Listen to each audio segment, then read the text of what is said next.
Bom, como vocês estão vendo, o tema da videoaula de hoje é Educação, Ideologia, Discurso, ou o Escola Sem Partido e os Impactos na Educação no Brasil.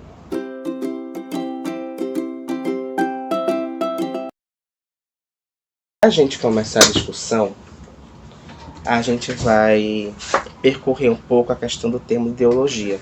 Só que o que acontece? A Rita Von Hunt, ela já fez esse processo no canal dela, então eu vou deixar o link. Porque tem uma discussão que é um pouco mais prática, que faz parte da disciplina, faz parte do conteúdo. Então a gente vai trabalhar por ela. Para a etimologia da palavra, a gente está usando, como sempre, palavra-chave do Raymond Williams. Mas, para nível de conceitualização teórica, nós vamos usar o Ideologia Alemã, o livro O Poder e a Ideologia, esse aqui, do Estevão Mesaros, e um livro do Adorno, Aspectos do Novo Radicalismo de Direita. Pois bem, quando a gente começa a falar da questão da ideologia, isso já partindo de uma perspectiva marxista, a gente vai uma seguinte definição. As ideias da classe dominante são, em cada época, as ideias dominantes. Isto é, a classe é a força material dominante da sociedade e é, ao mesmo tempo, sua força espiritual dominante. Mais adiante, a gente tem a seguinte definição. As ideias dominantes não são nada mais do que a expressão ideal das relações materiais dominantes. São as relações materiais dominantes aprendidas como ideias, portanto, são as expressões das relações que fazem de uma classe a classe dominante, são também as ideias de sua dominação. Quando a gente tem um processo em que, dentro de uma construção de um Brasil um pouco mais progressista, nós viemos de 2 governos do PT crescendo em questão de prática educativa, nós vamos ver tensionar as regras do jogo político as pessoas que fazem parte da classe dominante. Vamos ver aqui como é que isso acontece. Em 2016, o senador pelo Estado do Espírito Santo, Magno Pereira Malta, apresenta o projeto de lei número 193 de 2016, que visa incluir na LDB o movimento Escola Sem Partido. Em 2018, a Câmara dos Deputados recebeu o projeto de lei número 1577 do então deputado Cabo Daciolo, que buscava, alterar o artigo 3º da Lei número 9.394, de 20 de dezembro de 1966, para proibir a disseminação da ideologia de gênero nas escolas do Brasil. E aí, no que concerne a nossa explicação quanto ideologia, nós temos que nos pautar em cima de 2 principais pontos. O primeiro, discutir ideologia, não enquanto um conjunto de ideias apenas. E o segundo ponto, entender que, dentro desse processo de disputa, as ideias dominantes de cada época são as ideias da classe dominante. O movimento Escola Sem Partido foi um movimento que surgiu em 2013, mais ou menos, e ele surge aliado ao movimento dos Black Blocs, que eu chamo, mas vocês conhecem como o movimento do Passe Livre. Esse movimento do Passe Livre foi utilizado pela direita enquanto a narrativa para a derrubada da presidenta Dilma em 2016. Um dos pontos.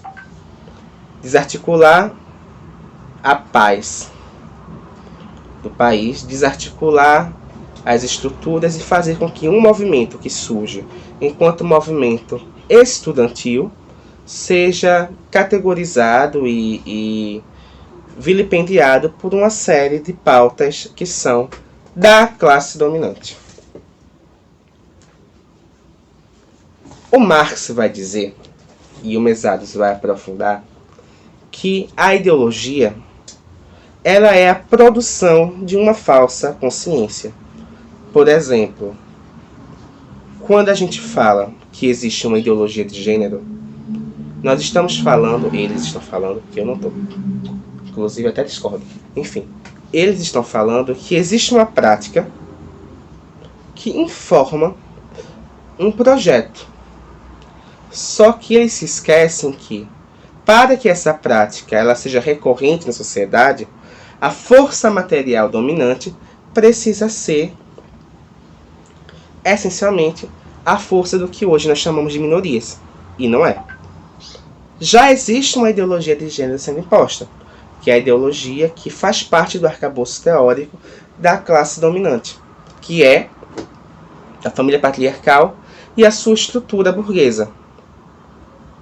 Só que, na produção da falsa consciência, as classes que detêm um conjunto de ideias apontam para os grupos que eles preferem excluir da sociedade e, em cima deles, monta-se uma análise discursiva, um recurso discursivo para atribuir os sentidos negativos da ideologia aos grupos que não fazem parte da classe dominante. Sobre isto, Estevão Mesaros vai nos dizer o seguinte: o que determina a natureza da ideologia, acima de tudo, é o imperativo de se tornar praticamente consciente do conflito fundamental a partir de pontos de vista mutuamente excludentes. Mais adiante, ele vai nos dizer sobre a falsa consciência que, frequentemente apresentada de modo parcial para favorecer aqueles que a cultivam, é um momento sedimentado da consciência prática determinada pela época. Ou seja, os elementos que agora aqui estão, as classes dominantes do Brasil que estão em processo de fatichização, esses elementos que produzem a falsa consciência utilizam do seu próprio discurso, da sua própria produção, em benefício própria e em negação de correntes teóricas e pensamentos mais elaborados que o contrapõem. Se a gente vai mais adiante, a gente pode ver, por exemplo, que no Brasil, recentemente, algumas bandeiras começam a ser evocadas. Deus, pátria e família. E se a gente estuda um pouco a história, e aí eu me vejo obrigado a citar Mark Bloch, a história mal entendida tende a arrastar em seu descrédito a história bem entendida, a gente vai ver que esses elementos eles são evocados pelos grupos de extrema-direita e pelas classes que dominam o Brasil desde a era Vargas. O movimento integralista vai aparecer aqui na tela. Ele tinha como seu lema essas colocações: Deus, pátria e família.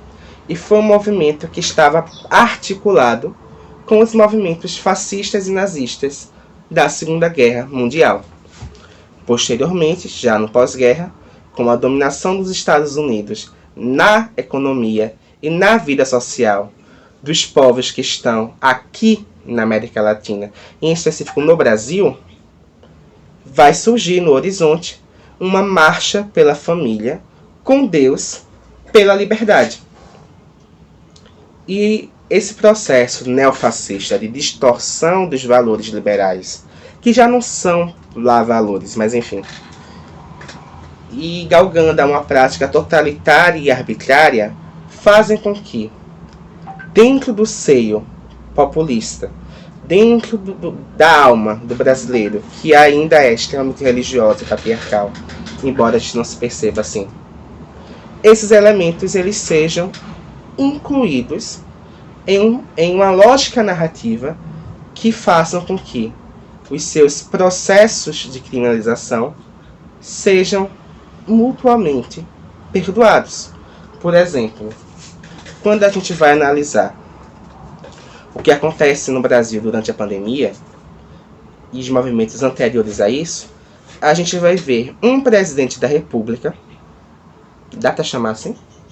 Enfim, um presidente da República que, no meio de uma pandemia que matou mais de 500 mil pessoas, vai aparecer embaixo o número exato, ele resolve, primeiro, não comprar vacina. Segundo, dizer que a economia precisa circular.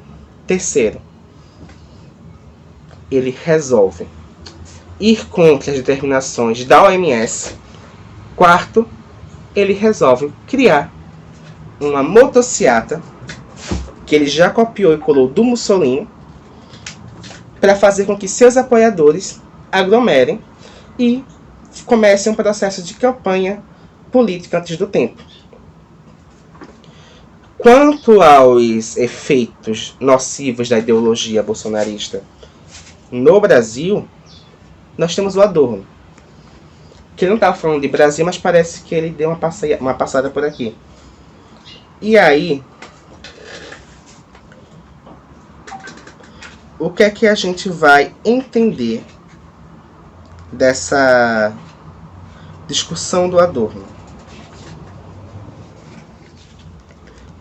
Sobre o radicalismo de direita, esse novo radicalismo de direita que surge após o nazifascismo, o Adorno vai nos dizer o seguinte: agora, no que concerne à ideologia, ela é impedida pela legislação de exprimir-se plenamente.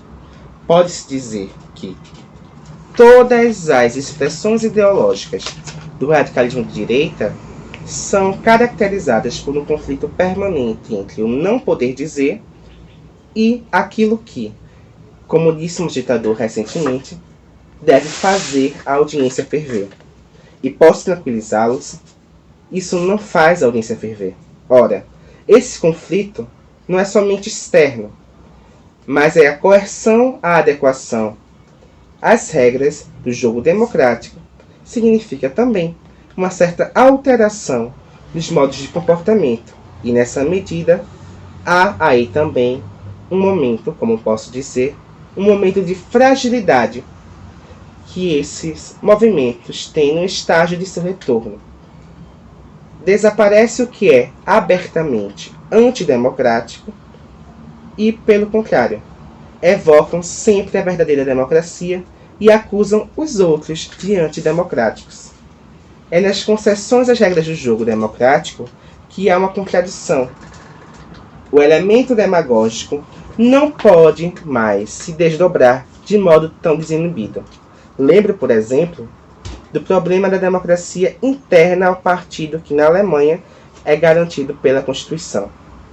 Quando a democracia intrapartidária é infringida, corre-se o risco da proibição.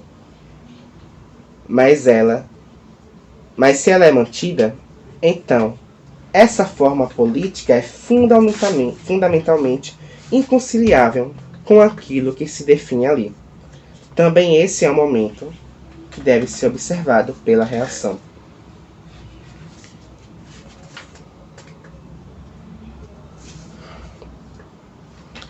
Quando a gente tem essa definição do Adorno, a gente pode analisar, por exemplo, dois momentos específicos no que concerne à divulgação da ideologia. Recentemente, um jornalista da Jovem Clã, desculpa, porque eu sempre sou íntimo e ficava falando os apelidos, né? A Jovem Pan, o nome da coisa, falou que era viável e era legal a criação de um partido nazista no Brasil, já que a gente tem o PCB, que é o Partido Comunista Brasileiro, e que seria antidemocrático até você não ter a criação de um partido comunista. Nazista. Só que, meus amores, para essas pessoas, o Adorno já informa isso, o processo de conscientização é falho. O processo de apontamento das contradições do bolsonarismo e de outros movimentos de ultradireita também é falho, porque conscientes das feridas antidemocráticas e dos processos de morte que essas políticas causam, os seus apoiadores a apoiam exatamente porque, para a disseminação legítima daquilo que é considerado crime pela Constituição, aquele candidato, aquele político, aquela figura pública expressa um pensamento que eles dizem ser de uma maioria antidemocrática que não tem em sua raiz nenhum radical teórico que a sustente. A ideologia, ela perpassa a vida das pessoas de modo tanto subliminar quanto explícito, quando esses discursos são apoiados e são transformados em máximas. E essas máximas produzem ideias de morte dentro de uma sociedade, não só capitalista. É isso. Encerro por aqui. A próxima aula ainda é sobre o tema ideologia. Vão ser 3 aulas, sendo que depois das 3 aulas a gente vai falar sobre o Gramsci, conceito de hegemonia. Beijo, compartilha, aquela coisa, né? Eu não tenho paciência para isso. Até o próximo.